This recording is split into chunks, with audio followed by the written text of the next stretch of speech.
बोलने की। तो इसी प्रकार बाबा तुलसीदास ने और अन्य अन्य कवियों ने जो 21 बार धरती को क्षत्रिय विहीन होने की बात कही, उसमें उनकी मुक्ति का तात्पर्य यही है। तो ये नहीं कहे हैं, उनके कहने का अर्थ ये नहीं है कि क्षत्रिय विहीन किया, अर्थ यह है कि जो हरिहर वंश के क्षत्रिय थे, जिस वंश का मगध नरेश कर्तवीर्य पुत्र कार्तवीर्य अर्जुन अर्जुन था, उस अर्जुन के वंश 21 बार उन्होंने नाश किया। बोलिए वृंदावन बिहारी लाल की।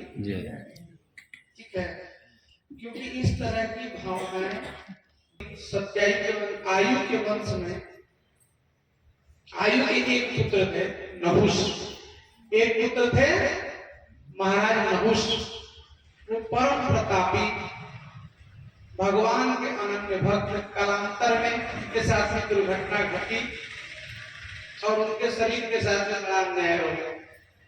उन्हीं नहुष महाराज के 6 पुत्र थे, यति, ययाति, बियाति, संज्ञाति, युति और कृति। ये 6 पुत्रों में जो सबसे बड़े नहुष के पुत्र थे यति, यति ही हो गए, यति माने सन्यासी। दूसरे पुत्र थे ययाति, ययाति के 5 पुत्र हुए। ययाति की 2 पत्नियां थी, महाराज ययाति की, राजा ययाति की 2 पत्नियां थी। एक का नाम था देवयानी और दूसरी का नाम था शर्मिष्ठा। दोनों से विवाह हुआ। देवयानी शुक्राचार्य, दैत्य गुरु शुक्राचार्य ब्राह्मण की पुत्री थी। वो क्षत्रिय राजा से उसका विवाह हो गया। परीक्षित ने कहा महाराज ये कैसे हो गया? वो कैसा राजा था जो ब्राह्मण की कन्या से विवाह कर लिया? और दूसरा विवाह जो शर्मिष्ठा के साथ हुआ वो दैत्य राजा ब्रह्मा की पुत्री थी। परीक्षित जी ने कहा इस कथा का अर्थ न समझाने, ये कैसे हुआ, कृपा करके बताइए। कहा ये भी दुर्घटना। एक बार की बात है, महाराज ययाति बड़े प्रतापी राजा थे। इन्हीं ययाति के वंश में हमारे भगवान का प्राकट्य हुआ था। ये राजा ययाति एक बार शिकार खेलने के लिए वन में गए और शिकार खेलते खेलते खेलते जंगल में एक जगह उन्होंने एक स्त्री की आवाज सुनी। वो वहां पहुंचे। सुखदेव जी कहते हैं कि राजा परीक्षित, वो स्त्री कौन थी? वो स्त्री देवयानी थी। एक बार देवयानी अपनी सहेली दैत्यराज बृहस्पति की पुत्री शर्मिष्ठा के साथ सरोवर में स्नान करने के लिए अपने सखियों के साथ गई। अर्थात राजा की जो पुत्री थी उसकी मित्रता राजा के गुरु शुक्राचार्य की पुत्री के साथ बहुत घनिष्ठ था, घनिष्ठ मित्रता थी। और दोनों एक दूसरे का सम्मान करते थे, दोनों एक दूसरे से प्रेम करते थे। इसीलिए सरोवर में स्नान करने गई सखियों के साथ। अब सबने अपने वस्त्र उतार के किनारे रखे और नदी में नहाने लगी। तभी उधर से नारद जी श्रीमन नारायण नारायण गाते हुए आए। उन राजकुमारियों ने सोचा कि कोई पुरुष आ रहा है, नारद जी आ रहे हैं, वो बिना वस्त्र के देखेंगे तो हम शर्मिंदा हो जाएंगे, हमें लज्जा आएगी। वो जल्दी जल्दी बाहर निकली और फटाफट कपड़ा पहन लिया। अब गलती से कपड़े में बदलाव आ गया। जो गुरु जी के लड़की का कपड़ा था वो राजकुमारी ने पहन लिया और राजकुमारी का जो कपड़ा था वो गुरु जी की लड़की ने पहन लिया। गुरु जी की लड़की ने देखा कि राजकुमारी ने मेरे वस्त्र अशुद्ध कर दिए, अब इसका छोड़ा हुआ मैं कैसे पहनूंगी? तो उन्होंने शर्मिष्ठा को डांट दिया। तुम किसी का भी पहन सकती थी, तुम तो किसी का पहनती हो तो पहन लेकिन मेरे में जो दिक्कत है मैं दूसरे का छोड़ा हुआ नहीं पहनती हूँ, तो तुम्हें देख के पहनना चाहिए। तो उसने कहा तुम भी तो मेरा पहनी हो, उसमें दोष क्यों नहीं है? अब ये दोनों बातें आपस में एक दूसरे को इस तरह से समझाने लगी कि झगड़ा होने लगा, झगड़ा होते होते झूठा झूठी होने लगा, फिर झूठा झूठी होते होते मुष्टा मुष्टि होने लगा, फिर मुष्टा मुष्टि होते हुए पटका पटकी होने लगा, फिर उसके बाद तो फिर कुछ नहीं बचा, सब तहस नहस। कोई छुड़ाए तो कैसे छुड़ाए, एक राजकुमारी है और एक गुरुजी की पुत्री है। राजगुरु दैत्यराज ब्रह्मपर्वा के गुरु शुक्राचार्य की पुत्री है, वो साफ दे देगी। तो डर के मारे कोई सहेली छुड़ाने नहीं गई और सारा कपड़ा सबका फट गया दोनों। दैत्यराज ब्रह्मपर्वा की पुत्री शर्मिष्ठा ने देवयानी को राजकुमारियों से कहा कि पकड़ो इसको, जय कन्हैया लाल की खिला दिया जाए, और दोनों हाथ पकड़ा, 2-3 बार झुलाया और फेंक दिया नदी में, कुआं में। इतना क्रोधित सबने उस देवयानी को कुएं में फेंक दिया। ईश्वर की कृपा से 2 बार, एक तो उस कुएं में बहुत पानी नहीं था और दूसरा उसमें वो निकला होता है ना, वो पेड़ क्या बोलते हैं उसका कुछ नाम होता है, मैं भूल रहा हूँ, जो कुएं के अंदर हमारी संस्कृति, जो हमारे सनातन धर्म में, हमारे साहित्य में शब्द हैं, उतने शब्द कहीं नहीं है, हर चीज के लिए शब्द है। तो वहां अंग्रेजी में केवल आंटी है, अब आंटी को सबसे अटक गया, अब पेड़ पे अटक गए, कपड़ा तो है नहीं, कैसे बाहर जाए, अब बाहर निकले तो कोई पुरुष आ जाए तो क्या होगा, तो वो किसी तरफ पड़ी रही उसी बहुत देर तक। और उधर से शिकार खेलने के लिए राजा ययाति निकले, महाराज नहुष के पुत्र ययाति जब आए तो किसी स्त्री के रोने की उन्होंने आवाज सुनी, देखा कि ये कुएं से आवाज आ रही है, और जो कुआं में झांका तो लज्जित हो आंखें उन्होंने बंद कर दी,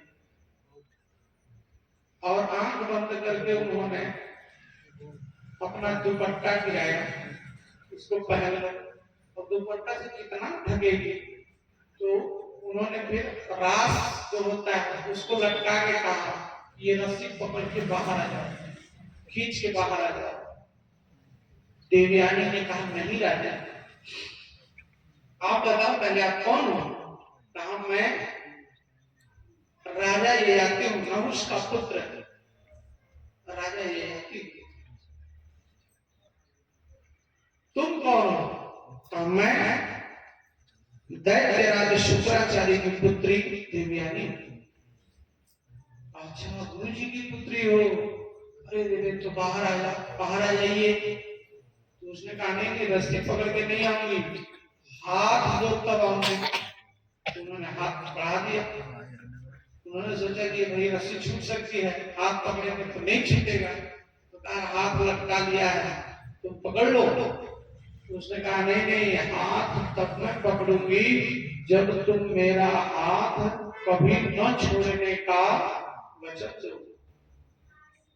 छोड़ना तो पड़ेगा ना, बाहर निकलोगे तो बात पकड़ के थोड़े घूमते रहेंगे, तो कभी ना कभी छोड़ना पड़ेगा।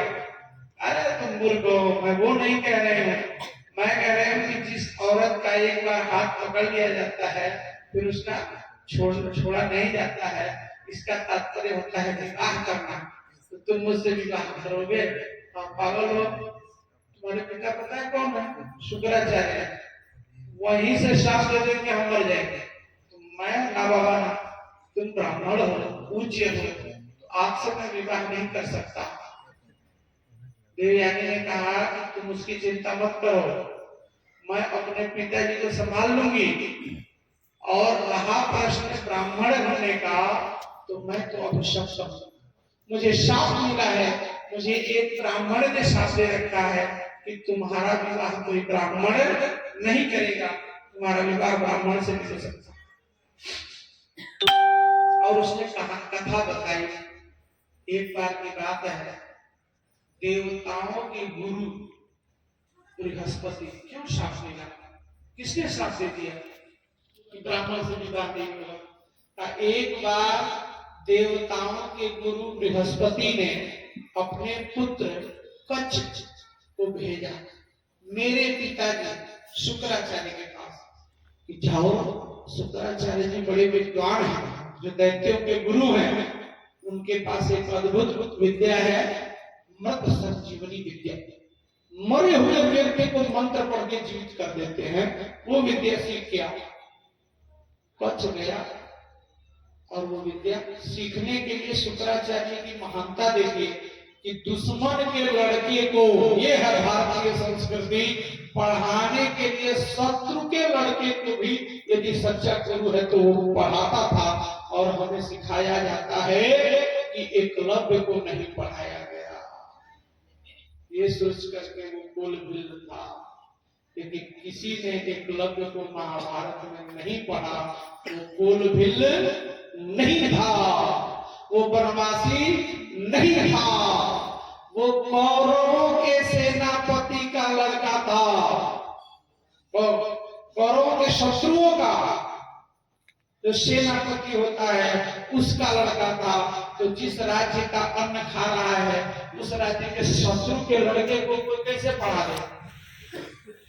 और कहा जाता है कि कोलभिल नीच जाति जान करके नहीं पढ़ाया गया, कोई ये सिद्ध कर दे, महाभारत की पुस्तक में दिखा दे कि वो कोलभिल का लड़का था जिससे अंगूठा मांगा द्रोणाचार्य, तो उल्टा का उल्टा पढ़ाया जाता है। और बताने पर कोई इसको ध्यान नहीं देता, परिवर्तन नहीं होता है। सत्ता जो चाहती है वैसा ही कानून बनाती है, सत्ता जैसा चाहती है वैसी शिक्षा पद्धति बनाती है, और सत्ता जैसी होती है वैसी उसकी शैक्षणिक सामग्री होती है। पाठ्यक्रम और पाठ्यचर्या सत्ता अपने शासन, सत्ता अपनी मानसिकता, सत्ता अपने उद्देश्यों के अनुसार बनाती है। सत्ता में रहने कभी भी फ्री हो और तुम ब्राह्मण की कन्या हो, तुम्हारे साथ सारा लगाने हो सकता। कच्छ ने हमें शाप दिया। कच्छ कौन था? बृहस्पति का पुत्र। यानी शुक्राचार्य ने शत्रु के पुत्र को पढ़ा लिया। दैत्यों को पता चला कि ये तो देवगुरु बृहस्पति का लड़का है, इसको गुरु जी पढ़ा रहे हैं। एक दिन छल से कच्छ का दैत्यों ने अपहरण कर दिया और उसको काट दिया। कच्छ को देवगुरु बृहस्पति के लड़के को काट दिया, काट के भूंज दिया और उसकी राख को मदिरा में मिला के पी गए। तो जो पोस्टमार्टम करने पर भी नहीं मिले। अब गुरुजी सोचने लगे ये बेटा मेरा कच्छ कहाँ चला गया। वो क्या सोचेगा बृहस्पति कि मैंने पढ़ने के लिए भेजा और उन्होंने मार दिया, तो बड़ी बेइज्जती हो जाएगी। मृत संजीवनी का प्रयोग किया शुक्राचार्य ने। कच्छ जहां था वहीं से फाड़ फाड़ के पेट निकलने लगा और तुरंत कच्छ बन गया, जीवित हो गया। उस कच्छ के सुरक्षा की जिम्मेदारी कच्छ को शुक्राचार्य ने अपने घर में रखा और सुरक्षा की जिम्मेदारी दायित्व देवयानी को दे दिया। और कच्छ की देख रेख करते हुए, कच्छ की सेवा करते हुए, कच्छ को भोजन कराते हुए देवयानी और कच्छ में प्रेम हो गया। ये बात कच्छ को नहीं पता कि देवयानी मुझसे प्रेम करती है। कच्छ जब जाने लगा तो देवयानी ने कहा कि कच्छ तुम मुझसे विवाह कर लेना। कच्छ ने कहा तुम मेरे गुरुजी की पुत्री हो, तुम बहन हो, और बहन के साथ कौन विवाह करता, मैं विवाह नहीं कर सकता। देवयानी तो क्रोधित हो गए, उसने कहा मूर्ख, हमको फोगड़ में हमसे तुम्हें सेवा करवा लिया। मैं साफ देती हूँ कि तुम जितना विद्या सीखे हो सब समय पे भूल जाओगे। कच्छ ने कहा कि तुम कामना में काम में अंधी हो गई हो, जाओ मैं तुम्हें श्राप देता हूँ कि तुमसे कोई ब्राह्मण विवाह नहीं करेगा। और इस तरह से कच्छ ने श्राप दे दिया। तब से देवयानी का कोई ब्राह्मण विवाह नहीं कर रहा था। वो देवयानी ने कहा कि राजा मैं अभिशप्त हूं, मेरा विवाह दूसरे वर्ण में ही होगा, ब्राह्मण से नहीं होगा, तो मेरे पिता की चिंता न करो, तुम्हें ये बात पता है। तो वो बुरा नहीं मानेंगे। तो उन्होंने बचा लिया। ययाति ने देवयानी को वस्त्र दिया वो लपेट करके घर गई और घर जाकर के वो तांडव किया शुक्राचार्य के सामने देवयानी ने कहा, पिताजी अब मैं इस जगत में एक मिनट नहीं रह सकती। क्यों? कहा, आज हमारा और शर्मिष्ठा का कपड़ा पहनने के लिए झगड़ा हुआ। मेरा गलती से वो कपड़ा पहन लिया, उसका हम पहन लिए। मैंने केवल इतना कहा कि तुमने मेरा कपड़ा क्यों पहना। उसने इतनी गालियां दी हैं मुझे और मुझसे ज्यादा आपको कि तेरा बाप भिखमंगा है, तेरा बाप याचक है, कहीं मुझको शर्म नहीं है, मेरे पिता भीख देते हैं तो तुम्हारा घर चलता है, पेट पलता है, और तरह तरह की और भी बातें कही। तो यदि आपके मन में थोड़ी सी भी लज्जा हो तो अब उसका अन्न न खाइए। शुक्राचार्य जी चले गए पुत्री के साथ। जब प्रभा को पता चला कि गुरुजी नाराज हो गए, तो गुरुजी नहीं रहेंगे तो हमको तो कोई भी जीत लेगा, हमारा मार्गदर्शन कौन करेगा। वो गुरुजी को मनाने गया। क्या हुआ गुरुजी नाराज क्यों है? तो दैत्य शुक्राचार्य ने कहा कि तुम्हारी पुत्री ने मेरी पुत्री दाता। बृहस्पति ने कहा कि मेरी पुत्री यदि अपराधिनी है तो आप उसे जो चाहे दंड दें गुरुवर, किंतु मेरे राज्य को छोड़ के ना जाए। चलिए, नहीं तुम्हारी पुत्री का तो दंड मेरी पुत्री ही तय करेगी क्या हुआ।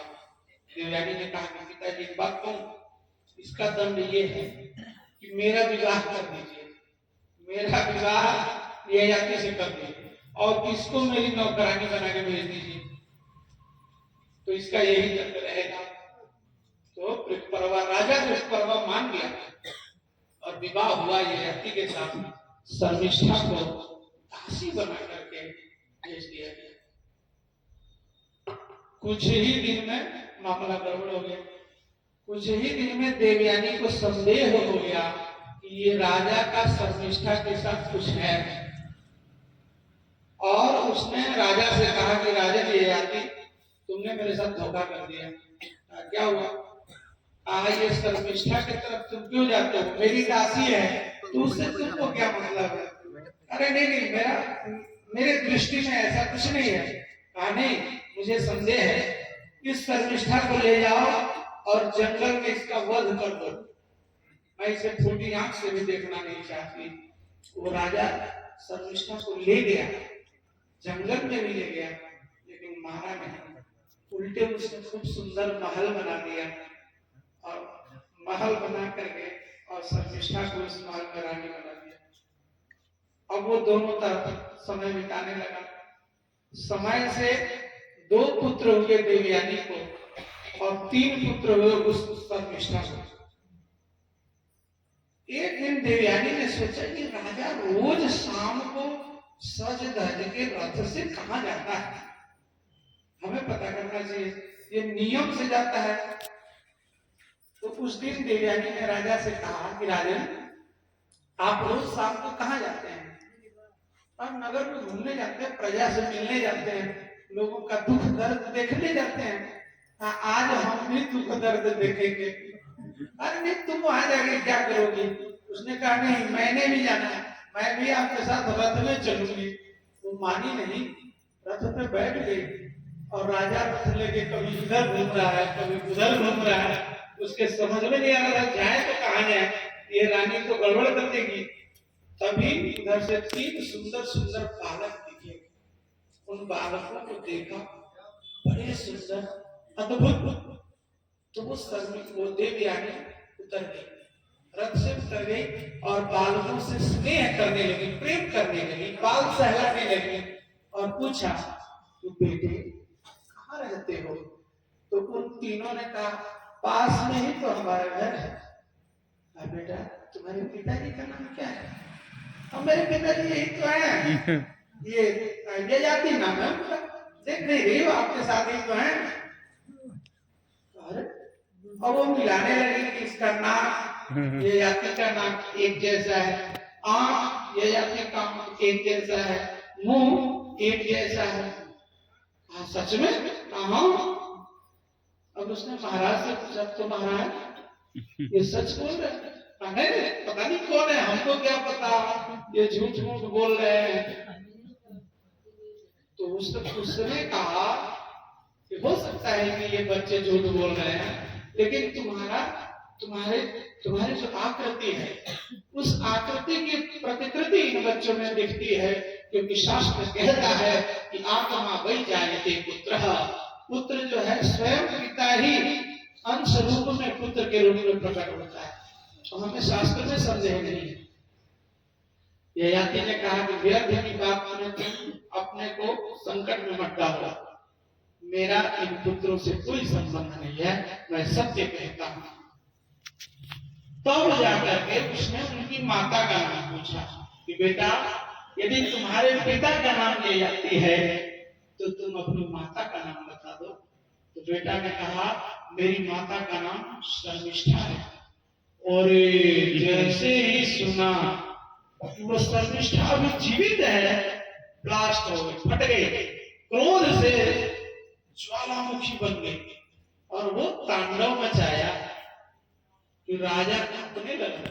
शाप दे दिया राजा को, जब कोढ़ी हो जिस कामना, मतलब शुक्राचार्य ने ये शाप दिया, वो तो नाराज होकर शुक्राचार्य के पास चली गई और शुक्राचार्य ने शाप दे दिया कि जिस कामना के वशीभूत होकर के राजा तुमने मेरी पुत्री के साथ छल किया है, जब मैं तुम्हें शाप देता हूं कि तुम्हारी युवावस्था क्षीण हो जाए, तुम भोग के लायक न रहो। और वो राजा बूढ़ा हुआ। अब वो राजा गिड़गिड़ाने लगा, शुक्राचार्य से क्षमा मांगने लगा। तो शुक्राचार्य ने कहा कि तुम्हारे 5 पुत्र हैं ना, 2 देवयानी के,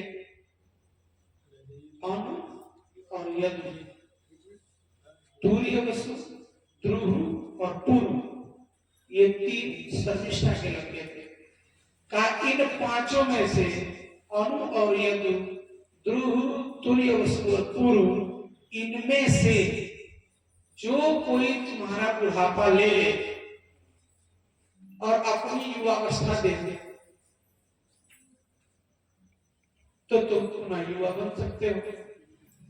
अब वो गया, सभी पुत्रों से कहा। यदु ने पहले मना कर दिया, मैं पिताजी पागल हो गए, अब आपको तपस्या करने का समय, भागवत तो बस सुनिए, जब बुक करिए, कहां पड़े अभी आवाज के चक्कर में। अब बुढ़ौती में कौन ब्याह करता है? तो आप भजन करिए, जंगल में जाइए, ब्याह तो हमको करना है। दुष्ट चरित्र, जाओ, मैं तुम्हें शाप देता हूँ, पिता की आज्ञा का पालन नहीं कर रहा है, मैं तुम्हें शाप देता हूँ कि तुम्हारे वंश में कभी कोई राजा नहीं बनेगा। सूर्यवसु से कहा, बेटा अपनी युवावस्था दे दो, मेरा बुढ़ापा ले लो, मेरी अभी भोगों से, कामनाओं से इच्छा पूर्ति नहीं हुई है, मैं अभी, और मेरी कामनाएं अभी शांत नहीं हुई है। तो उन्होंने कहा, पिताजी आप कामना अभी आपको पूरा नहीं करना है, अभी आपको जप करना है, तपस्या करना है, भजन करना है, जंगल में जाइए।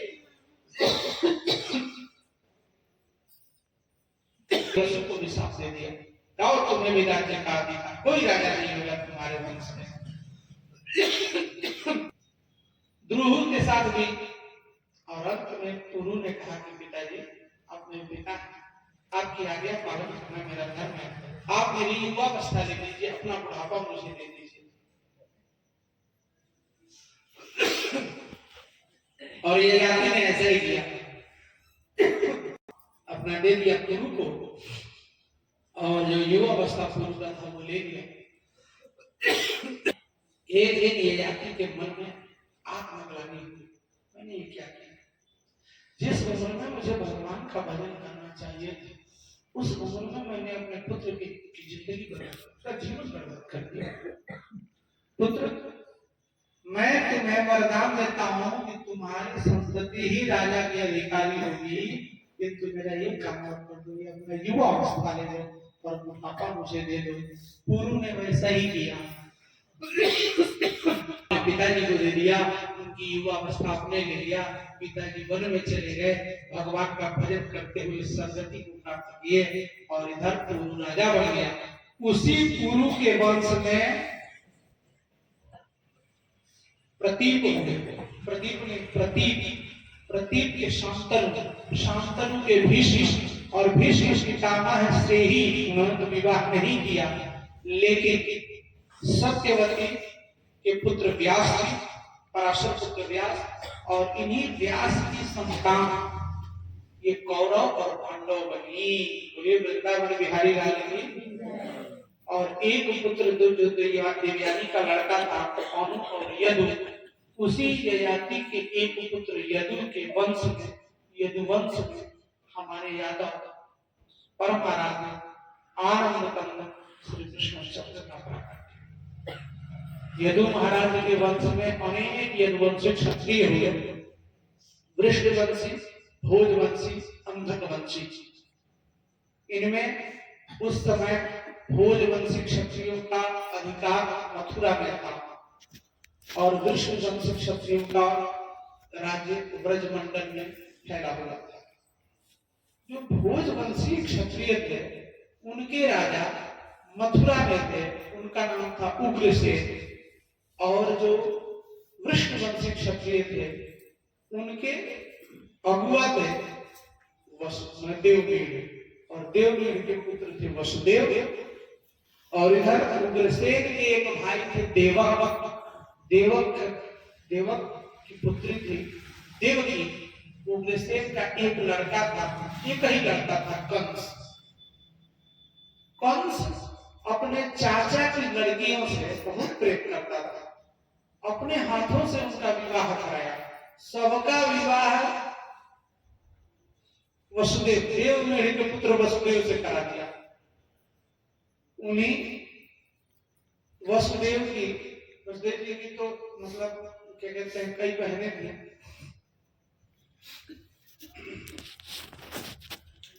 तो उनमें एक प्रथा नाम की बहन थी। उस प्रथा को कुंती भोज ने गोद ले लिया और उस प्रथा का नाम बदल करके कुंती रख दिया। वो वसुदेव के घर में नहीं रहते थी, राजा के घर में। राजा कुंती वो जो मित्र थे उनको गोद दिया था, लेकिन बुआ का रिश्ता तो बन ही गया था। तो उनका विवाह हो गया हस्तिनापुर में पांडु के साथ, कुंती का। और इधर वसुदेव जी ने कंस की चचेरी बहन महाराज उग्रसेन के भाई देवक की सबसे छोटी पुत्री देवकी के साथ भी विवाह किया, पांचवा विवाह। जो पांचवा विवाह था देवकी के साथ वसुदेव जी का। आज बड़ा प्रसन्न था कंस, चाचा जी का एक लड़की बची थी, उसका भी विवाह हो गया। इसे जब तक लोग ये न समझे कि मैं उसका राज्य हड़पना चाहता, उसका हिस्सा लेना चाहता, जनता में ये दिखाने के लिए कि मैं अपने चाचा की लड़कियों के साथ भी अपने भाइयों जैसा, अपनी बहनों जैसा ही व्यवहार करता हूं, स्वयं उसे रथ में बैठा करके और विदाई कराने ले जा रहा था। अभी मथुरा से बाहर ही गया था, अभी आकाशवाणी हुई कि अस्यास्तामष्टमो गर्भः हन्ताम यामहसे बुधः। ऐ मूर्ख, तुम जिस अपनी चचेरी बहन को इतने स्नेह से रथ में बैठा करके ले जा रहा है ससुराल इसके, इसी के 8वें पुत्र द्वारा तुम्हारा वध हो जाएगा। अस्यास्ताम अष्टमः गर्भः हन्ताम्याम, वह हन्ता मारे जाओगे, हनन होगा तुम्हारा, हत्या होगी तुम्हारी। वह से अबुधा, अबुधा का मूर्ख, वह से मैंने ढो रहे हो। तो जिसको तुम ढो रहे हो उसी के 8वें पुत्र द्वारा तुम्हारा वध होगा। ये व्योम वाणी हुई, आकाशवाणी हुई। ये आकाशवाणी सबने सुना, कंस ने भी, वसुदेव जी भी दुल्हा बन के बैठे हुए थे, टोपी ओपी लगा के, काजल वजल करके। और देवकी ने भी सुना, जो मेहंदी लगाई हुई थी, चूड़ी पहनी थी और चुनरी पहनी थी। तो वसुदेव जी का तो टोपी गिर गया, वो कागज वाला नोट जो दुल्हा पहना रहता है वो फट गया। अरे ये क्या गड़बड़ हो गया, कंस क्रोधित हो गया। तो व्यक्ति का चरित्र 2 समय सामने आता है, जब व्यक्ति बहुत कष्ट में हो और व्यक्ति जब बहुत अहंकार, रुपया, जब धन व्यक्ति के पास हो जाता है तो वास्तविक चरित्र सामने आ जाता है, धन या बल। हम लाख अपने आप को दिखाएं कि हम बड़े ऐसे हैं, बड़े ऐसे ही हुआ, ऊपर से दिखावा तो खूब कर रहा था, किंतु जैसे ही संकट आया कि इसके हाथ से मारे जाओगे, कंस का वास्तविक चरित्र सामने आ गया। वो अपने बहन से प्रेम नहीं करता था, वो अपने बहन का शत्रु था, अपने चाचा का शत्रु था, वो किसी का नहीं था। उसने तलवार निकाला और बहन को मारने चला। वसुदेव जी बड़े विद्वान थे, बड़े धैर्यवान थे।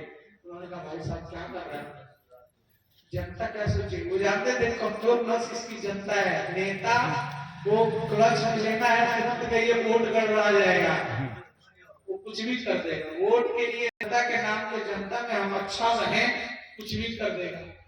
तो वो नस पकड़ लिया वसुदेव जी का, भैया जनता में आपका प्रेम गिर जाएगा, क्योंकि शास्त्र कहता है कि जिस स्त्री के हाथ का मेहंदी अभी न उतरा हो उसका वध नहीं करना चाहिए। ये नवोढ़ा है और नवोढ़ा का वध करना उचित नहीं है, इसलिए आप इसे छोड़ लीजिए। और मेरे पर आपको भरोसा है, कंस जानता था कि वसुदेव जी बड़े सत्यवादी हैं, जो कहते हैं वो करते हैं। उन्होंने कहा मैं अपने 8वें पुत्र को आपको दे दूंगा। कंस ने कहा ठीक है, और छोड़िए। कुछ दिन बाद उनके मंत्रियों ने कहा कि महाराज आपने ये क्या किया, कहीं भाग गया तब? वो 8वां पुत्र जो है वो लेके अपनी पत्नी को कहीं भाग जाएगा तब क्या करेंगे? हाँ ये तो मैंने सोचा ही नहीं। वो पकड़ के लाया और जेल में डाल दिया। अब जेल में डाल दिया तो पहला पुत्र हुआ तो वसुदेव जी ने सोचा कि भैया कहे देने के लिए तो दे देते हैं। वसुदेव जी को जब वो कैद कर रहा था तो वसुदेव जी ने कहा कि भैया मुझे जेल में मत डालना, मैं 8वां नहीं, मेरे जितने पुत्र होंगे मैं वो सारे आपको दे दूंगा। कंस ने कहा कि नहीं कहीं भाग जाओगे तब चलो, जेल में बंद कर दिया। पहला पुत्र हुआ तो वसुदेव जी ने वचन दिया कोई भी पुत्र होगा मैं आपको ला के दूंगा।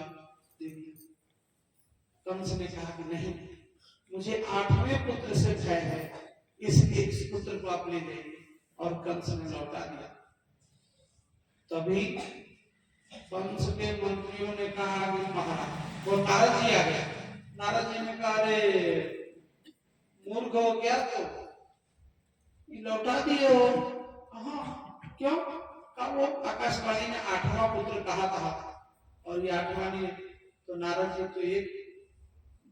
जी बेचैन थे कि कैसे गड़बड़ करें, कुछ गड़बड़ हुआ ही नहीं, उनके पेट का पानी पच नहीं रहा था।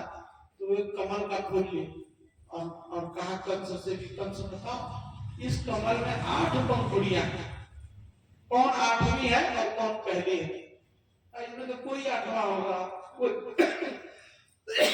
कोई पहला हो जाएगा। उसी तरह से देवताओं के षड्यंत्र को तुम नहीं जानते, इसमें से कोई भी लड़का पहला हो सकता है, कोई भी 8वां हो सकता है, रिस्क मत लो। कंस समझ गया, उसने दूत को भेजा आ जाओ और वसुदेव और देवकी की गोद से उस बालक को छीन के ले आओ। और लाया, देवकी माता रोती रही, वसुदेव जी रोते रहे, लेकिन वो नहीं माना, छीन के ला दे दिया कंस को।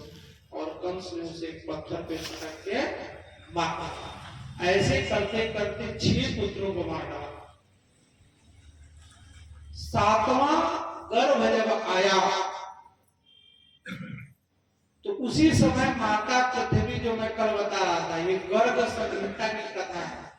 गर्ग संहिता में कहा गर्ग जी ने कि पृथ्वी धरती माता गाय का रूप बना दिया, गौ माता का रूप लेकर के पहुंची ब्रह्मा जी के पास, उद्धार करिए, बड़ा अत्याचार हो रहा है। ब्रह्मा जी गौ माता को लेकर के पहुंचे वैकुंठ में जाकर के दरवाजे पर कहा, द्वारपाल से भी जाके कह दे कि ब्रह्मा जी आपसे मिलना चाहते हैं भगवान। तो द्वारपाल ने कहा कौन ब्रह्मा जी? कौन ब्रह्मा जी? अरे कई ब्रह्मा है। अब बलिया में जाकर डीएम साहब आए तो कौन डीएम, ये कहीं डीएम है नहीं भाई, एक ब्रह्मा नहीं है, अनंत कोटि ब्रह्मांड, ब्रह्मांड जितने हैं उतने ब्रह्मांड, हर ब्रह्मांड में अलग अलग, अर्थात नदी में जितना वो छोटी छोटी गिट्टी होती है ना उतना ब्रह्मांड है, अनंत ब्रह्मांड है, और सबके अलग अलग ब्रह्मांड। ब्रह्मा जी ने तो हम जानते ही नहीं थे, साथ में विष्णु जी भी थे, शंकर जी भी थे, सब लोग गए हुए थे भगवान के पास। उन्होंने कहा कि महाराज ये कोई ब्रह्मा कहा? विष्णु जी ने कहा कि सुनो सुनो, जाके कहना कि जो श्वेत वाराह कल्प वाले ब्रह्मा हुआ है, श्वेत वाराह मतलब जिसमें भगवान ने वाराह अवतार सुअर बन के अवतार लिया था, भगवान का पहला अवतार वराह अवतार, जिसमें हिरण्याक्ष को मारा था भगवान ने वराह बन के, कहा जिसमें वराह अवतार हुआ था वो वाले ब्रह्मा जी आए हैं, और वही धरती है, उस धरती से भगवान बड़ा प्रेम करते हैं, बार बार इस धरती पर जन्म लेते हैं, 24 बार इस धरती पर जन्म लिए। जब सुने कि मेरी प्यारी धरती से धरती वाला ब्रह्मा आया है तो दौड़े दौड़े आए और बुला अंदर आकर बताओ, कहा कि आपको चलना पड़ेगा, फिर से अवतार लेना पड़ेगा। तो भगवान ने कहा कि मैं अवश्य अवतार लूंगा, लेकिन इस बार मैं स्वयं चलूंगा, इस बार मैं अंश के रूप में अवतार लूंगा, नहीं इस बार मैं कला के, भगवान का कला अवतार होता है, अंश अवतार होता है, व्यास भगवान के कला अवतार है, भगवान का एक और अवतार। तो महाराज चलिए, उन्होंने कहा इस बार मैं स्वयं आऊंगा, मैं इसी शरीर से प्रकट होना चाहता हूं, लेकिन मेरा यह शरीर जहां जाता है वहां राधा जी भी जाते हैं। तो वैकुंठ में पास में पड़ी राधा जी से उन्होंने कहा कि राधा आपको भी इस बार चलना पड़ेगा। राधा जी ने कहा ना ना ना, मैं आज तक कभी नहीं गई, तो अब क्यों जाऊं, मैं नहीं जाऊंगी, लक्ष्मी को ले जाऊं। नहीं नहीं नहीं नहीं, लक्ष्मी नहीं, इस बार आपको चलना होगा। आप जानते हैं भगवान कि मैं अकेले कहीं नहीं जाती, मैं वहीं जाती हूँ जहाँ ये गोवर्धन रहता है, मैं वहीं जाती हूँ जहाँ ये गायें रहती हैं, मैं वहीं जाती हूँ जहाँ ये यमुना रहती है, मैं वहीं जाती हूँ जहाँ ये वृंदा ये तुलसी रहती है, और जहाँ ये सब नहीं वहां मेरा निवास है। भगवान ने कहा ठीक है। तो सबको भगवान ने आदेश दिया, चलो हम लोग आने वाले हैं, तुम लोग तैयारी करो। और सारे गोवर्धन को आदेश दिया कि जाओ मथुरा में, ब्रजमंडल में तुम अपना निवास बनाओ। यमुना को कहा तुम मथुरा में अपना निवास बनाओ, वृंदा को कहा तुम अपने वृंदावन में निवास बनाओ, और गौ माता को कहा गोकुल में निवास बनाओ। तो पूरे ब्रजमंडल में हम लोग लीला करेंगे और हम लोग वही रहेंगे। माया को कहा जाओ तुम भी अपना काम करो। शेष नाग जी सुन गए, उन्होंने कहा भगवान आप फिर अवतार ले रहे हैं, कहा इस बार हम भी चलेंगे, लेकिन छोटा भाई बन के नहीं जाएंगे। पिछली बार लक्ष्मण बन के हम गए थे, अपना जंगल जंगल घूमे, हमको भी घुमाए। अब मैं छोटा था, कुछ कह नहीं पा रहा था, नहीं एक ही तीर में सबका साथ देते, लेकिन आपने कुछ करने ही नहीं दिया। तो इस बार हम बड़ा भाई बनेंगे।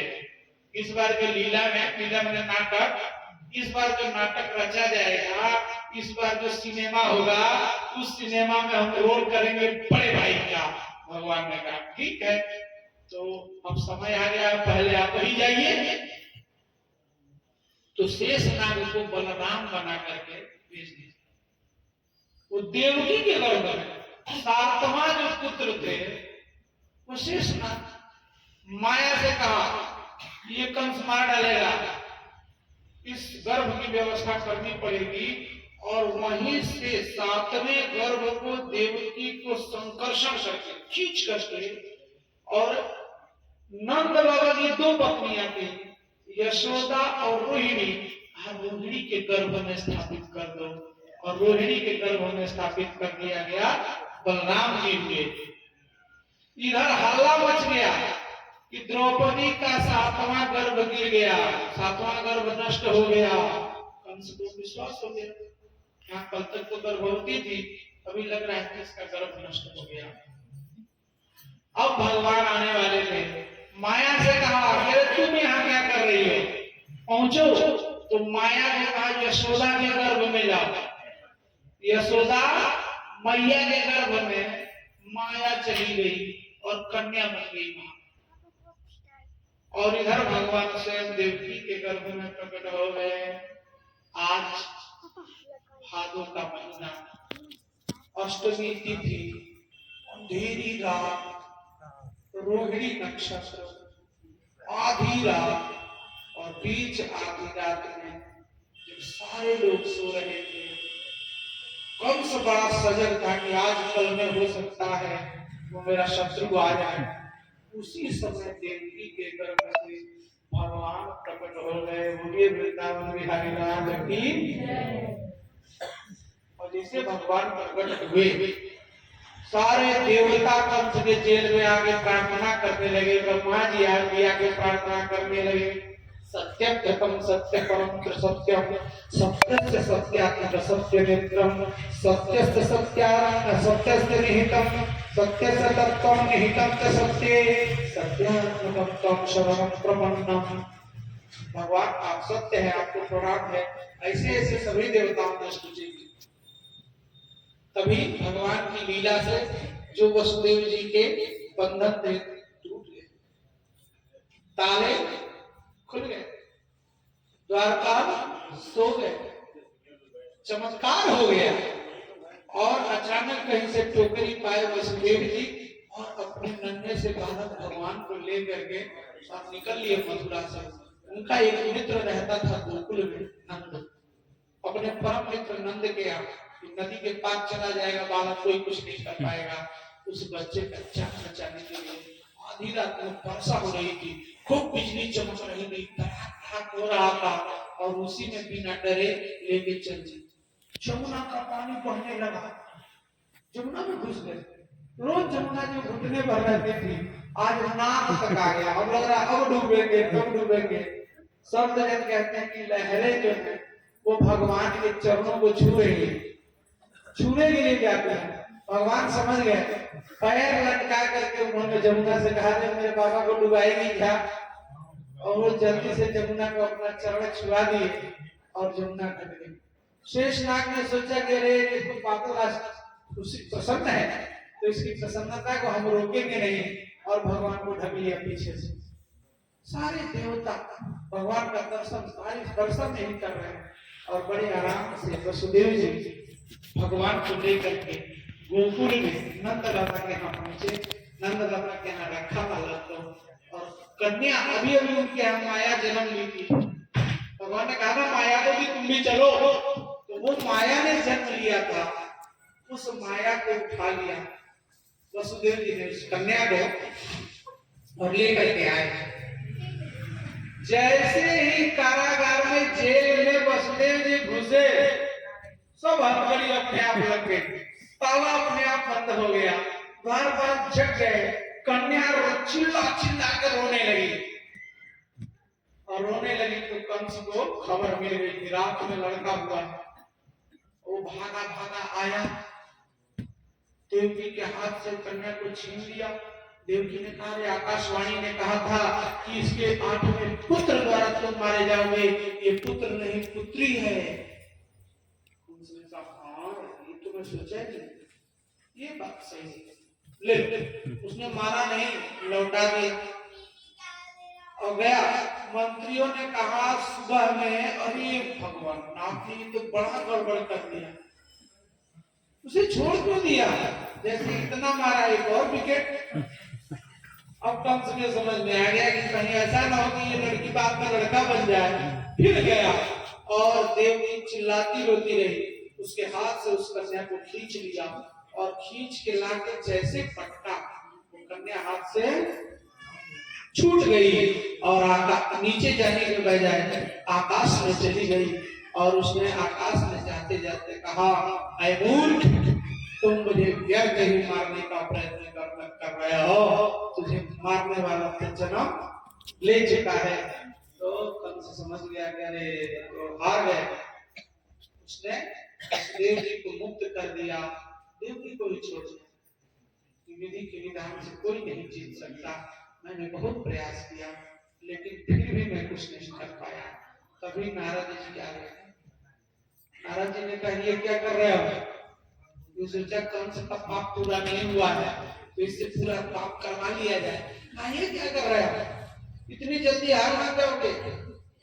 अरे यदि वो लड़का आज जन्म लिया है तो रात भर में अमेरिका नहीं चला जाएगा, कितना दूर जाएगा। उस समय तो प्लेन था नहीं, तो पैदल ही गया होगा यात्रा से, आस पास में ही होगा और तुम्हारा राज्य बहुत दूर तक है। अपने लोगों को भेज के आज कल के पैदा होने वाले जितने लड़के हैं सबको मार डाला। कंस को बात समझ में आ गई। इस बार फिर उसने देवकी, वसुदेव, उग्रसेन सबको जेल में डाल दिया। जो जो लोग उग्रसेन के पक्ष में थे सबको मार डाला, अपने राजा बन गया, सबको सताने लगा। इधर कल हम लोगों ने उत्सव देखा, नंद बाबा के यहाँ लड़का हुआ था, खूब उत्सव बना और उत्सव वहाँ एक दिन बना। नंद बाबा के यहाँ 1 लाख गाय थी, खूब दूध दही हो रहा था, बड़ा पैसा था, बड़ा आनंद था, महीनों चला, महीनों उत्सव हुआ। उनका तो हर दिन उत्सव में बीतता था। किसी दिन भगवान मुस्कुरा दिए तो आज मुस्कुराने का उत्सव है, किसी दिन भगवान पलक झपका दिए तो आज पलक झपकाने का उत्सव है। वो मिठाई बंटता, पार्टी होती, गीत गाना बजाना होता और धन लुटाया जाता। आज नंद बाबा ने सोचा कई दिन हो गए, महीनों से हम लोग उत्सव मना रहे हैं और महीनों से उत्सव मना रहे हैं, कंस का हमने टैक्स नहीं दिया। टैक्स कर लेकर के, कंस का कर लेकर के हाथ घोड़े पे लाद के रथ पे और गए कंस को कर मिलेंगे और अपने मित्र वसुदेव से भी मिल लेंगे। तो कर दिया और वसुदेव से मिल गए और वसुदेव ने सुना, वसुदेव से कहा बाबा को तो बड़ी प्रसन्नता थी, बुढ़ौती में लड़का हुआ, अब कैसे बताएं कि हमको लड़का हुआ है, मिठाई खाओ, क्योंकि सुख तो सुखी व्यक्ति से कहा जाता है और उस व्यक्ति से कैसे कहें जिसके 6 लड़के मार दिए गए। मजाक है कि देखो भाई वसुदेव, तुम मेरे मित्र हो, तो बड़ा कष्ट है भाई, हमने सुना कि कंस ने तुम्हारे 6 बच्चों को मार डाला, अभी कन्या हुई थी उसको भी मार डाला। चलो हम तो दुखी हैं, लेकिन एक ये है कि भगवान ने हमको लड़का दे दिया है, जैसे कहा लड़का दिया है। वसुदेव जी खड़ा हो गए, जब लड़का दिया तो पागल हो, यहाँ बैठे हो, जमाना खराब है, जाके उस लड़के की सुरक्षा करो। उस लड़के की माँ वहाँ अकेली है, लड़का अकेला है और तुम यहाँ बैठ के हमसे मिले, मेरा हाल समाचार सब ठीक है, पूछो मत, जल्दी जाओ। नंद बाबा सोचे पागल हो गया है, क्या हो गया है, मित्र से मिलना चाहिए तो अपने दुख और सुख दोनों को बांटना चाहिए। ये वसुदेव को क्या हो गया, मेरे पुत्र की इसको चिंता क्यों हो रही है, किंतु ये मेरा मित्र है तो मेरा भला ही सोचेगा, सही कह रहा है, मेरे पुत्र के ऊपर संकट आ सकता है, क्योंकि इस समय गोकुल में वो अकेला है, मुझे जाना चाहिए। वो चले गए, अब गए तो इधर जा रहे थे, उधर क्या हुआ कि कंस ने कहा, एक पूतना नाम की राक्षसी थी, बकासुर की बहन, पूतना को कहा सुनो, इस पूरे मथुरा मंडल में आज और कल परसों में जितने बच्चे हुए हैं सबको मार डालो। और पूतना वाली बन गई, अपने स्तनों में काल विष लगा लिया और लगा करके भगवान की प्रेरणा से सबसे पहले नंद बाबा के मछली पहला शिकार भगवान को ही बनाया। भगवान उस समय लेटे हुए थे, करवट बदलने का, भगवान उस दिन करवट बदले, उसी का उत्सव मनाया जा रहा था कि आज हमारे लल्ला ने करवट बदला है, आज मिठाई बटाएगा, गीत गवाएगा, केक कटाएगा। उसी समय वो पूतना आ गई। यशोदा मैया ने देखा कि ये कोई अपरिचित स्त्री है। यशोदा मैया ने ये भी देखा कि लल्ला को उठा रही है, लेकिन उन्होंने संकोच से कुछ नहीं बोला। ये अगर कोई किसी ग्वालिन के रिश्तेदार हो सकते हैं, रिश्तेदारी में आई हो और हमने अगर रोक दिया कि मेरे लल्ला को मत उठाओ, ये बुरा मान जाएगी। इसका बुरा मानने का तो मुझे कोई परवाह नहीं, लेकिन वो गोपी बुरा मान जाएगी तो अच्छा नहीं है, जो मेरे गांव की है, मेरी है। इसलिए भैया ने नहीं रोका। वो पूतना आगे बढ़ रही है। भगवान ने देखा कि अरे अब तो गए। भगवान तुरंत आंख बंद कर ली। क्यों? संत कह रहे हैं कि भगवान ने सोचा कि प्रेम कैसे होता है? प्रेम आंखों से होता है। यदि आंख ना हो तो प्रेम जल्दी नहीं हो पाएगा। तो कहीं ऐसा न हो कि लोग कहते हैं कि मेरी आंखें करुणा की सागर है, करुणा का सागर है, तो कहीं ऐसा न हो कि उसकी आंख मेरी आंख से टकरा जाए और मेरे हृदय में उसके लिए ममता आ जाए, करुणा आ जाए। या मेरी आंखें करुणा का सागर है, कहीं ऐसा न हो कि वो मेरी आंखों में देखे और मेरे ऊपर उसको करुणा आ जाए, वो ज्यादा बदल दे। या भगवान ने सोचा कि अरे विधि का विधान क्या है, ये मैं क्या कर रहा हूं? सारा संसार अपने माँ की रक्षा करता है, मैं कैसा अभागा हूं कि मैं आते ही धरती पर सबसे पहले एक माँ का ही वध करूंगा। वो आएगी, स्तन पिलाएगी तो माँ होगी कि नहीं होगी? तो माँ को कौन मारता है? तो हमको माँ को मारना पड़ेगा। राम राम राम राम, कैसा पाप होने जा रहा है। इसलिए भगवान ने आंखें बंद कर ली। कोई भी कारण हो, भगवान ने इसलिए आंखें बंद कर ली, कहीं ऐसा न हो कि हमको जगा हुआ देख के वो सोचे कि आज नहीं मारेंगे, कल मारेंगे और किसी दूसरे बच्चे को मार दे। तो इसलिए वो सोया हुआ जानेगी तो जरूर हमें उठाएगी। भगवान ने आंखें बंद कर दी। उसने अपने सीने से लगाया, दूध पिलाया पूतना ने, और भगवान ने दूध पिया और दूध पीते पीते उसका खून पी गए। खून पीते पीते उसका प्राण पी गए।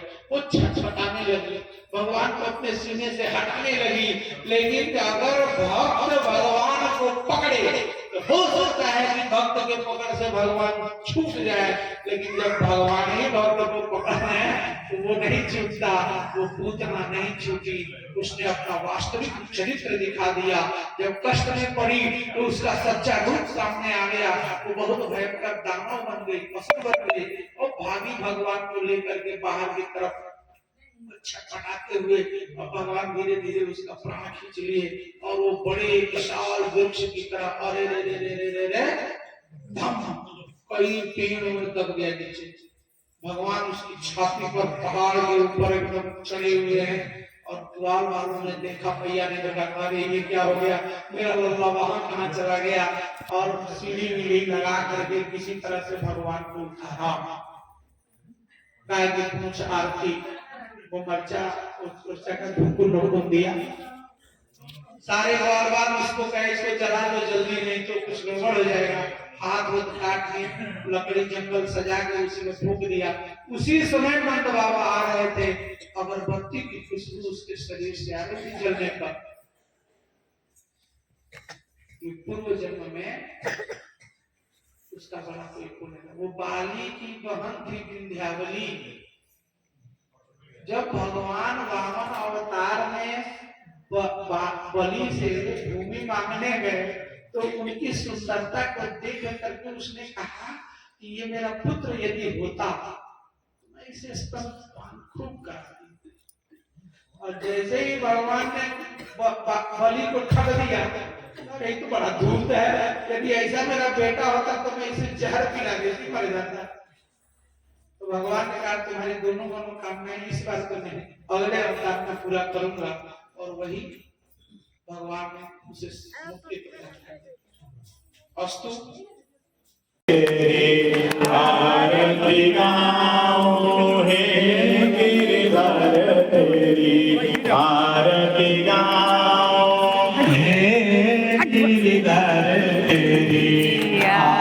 आरती गाओ प्यारे तुझे गोरी जाओ आरती गाओ प्यारे तुझको रिझाओ श्याम सुंदर तेरी आरती गाओ श्याम के बिहारी तेरी आरती गाओ मोर मुकुटा प्यारे शीत पे सोहे मोर मुकुट प्यारे शीश पे सोहे प्यारे बंसी मेरो मन मोहे प्यारे बंसी मेरो मन मोहे देख छवि बलिहारी में जाओ देख छवि बलिहारी में जाओ बाग बिहारी तेरी आरती गाओ बाग बिहारी तेरी आरती गाओ चरणों से निकले गंगा प्यारी चरणों से निकली गंगा प्यारी जिसने सारी दुनिया तारी जिसने सारी दुनिया तारी उन चरणों के दर्शन पाओ उन चरणों के दर्शन पाओ बाके बिहारी तेरी आरती गाओ बाके बिहारी तेरी आरती गाओ दास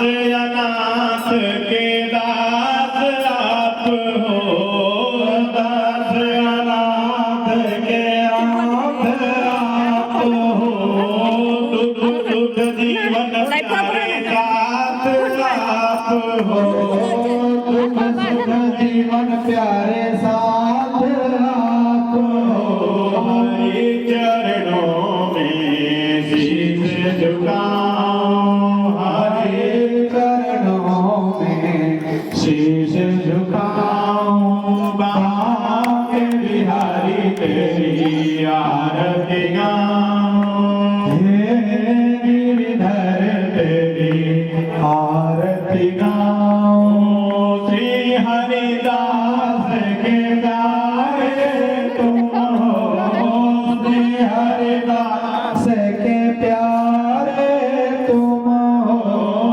मेरे मोहन जीवन धन हो मेरे मोहन जीवन धन हो एक युगल छवि बलि बलि जाओ एक युगल छवि बलि बलि जाओ बाके बिहारी तेरी आरती गाओ बाके बिहारी तेरी आरती गाओ आरती गाओ प्यारे तुझे गोरी जाओ आरती गाओ प्यारे तुझको रिझाओ श्याम सुंदर तेरी आरती गाओ बाके बिहारी तेरी आरती गाओ कर्पूर गौरम करुणावतारम संसार सारम भुजगेन्द्रहारम सदा